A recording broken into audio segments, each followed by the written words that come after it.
Hi guys. So in this video, I'll talk to you about a very important aspect, which is around agility and adaptability quotient. One of the challenges of a CEO of the firm is that the firm is too big. They are operating in a particular way, and then now there is a new way that has to be embraced, and the whole firm has to be sort of making some changes.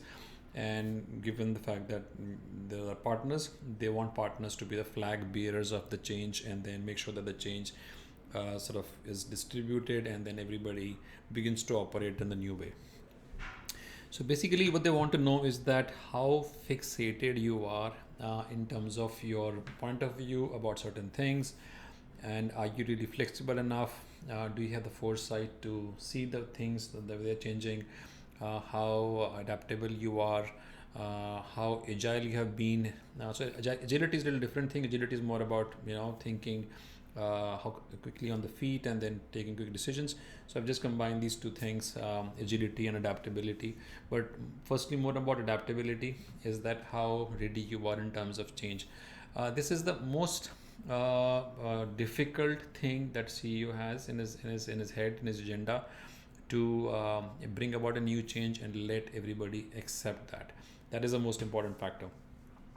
So if you can demonstrate through instances that you are fairly adaptable in your attitude, fairly adaptable to situations, fairly adaptable to different situations, so that actually can be a very big plus in this interview panel. So the way you can think about elaborating is about your own journey, something that you've seen. You've seen some people do that, or you were instrumental in helping people adapt. So either which way, but fundamentally, you should have concrete evidence to demonstrate to say, yeah, adaptable. Just a one-line statement, yeah, I'm fairly flexible, I think we should change. These are over the top statements. As I said, you have to collect a lot of data. This whole partner panel interview will be all about going into your deep memory, vast memory of experience of 10, 12, 15 years, and then pulling out, of course, the last 3 years data is more relevant than not the historical data, because that will be green and live, and you can sort of mention that, and that's also relevant.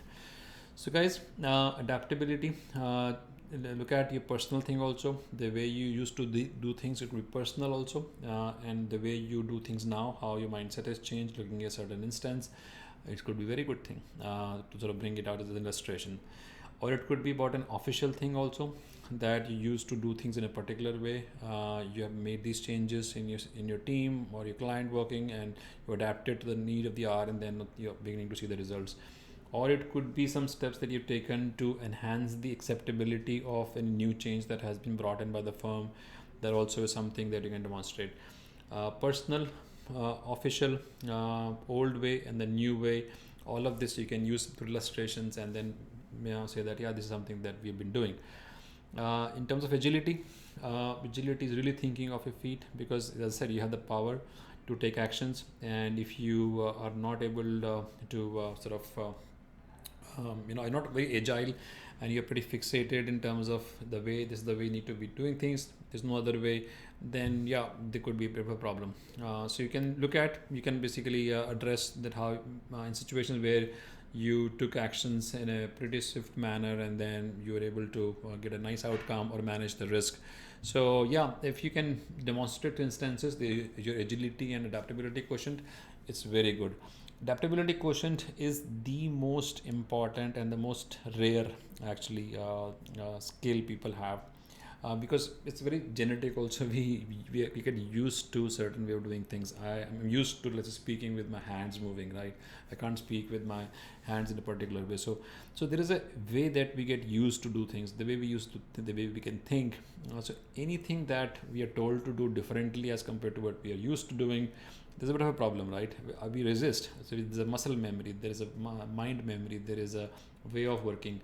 And also it's a question of comfort zone. You're sitting in a pretty comfortable position, you're pretty happy, and now a diktat comes, things have to be changed.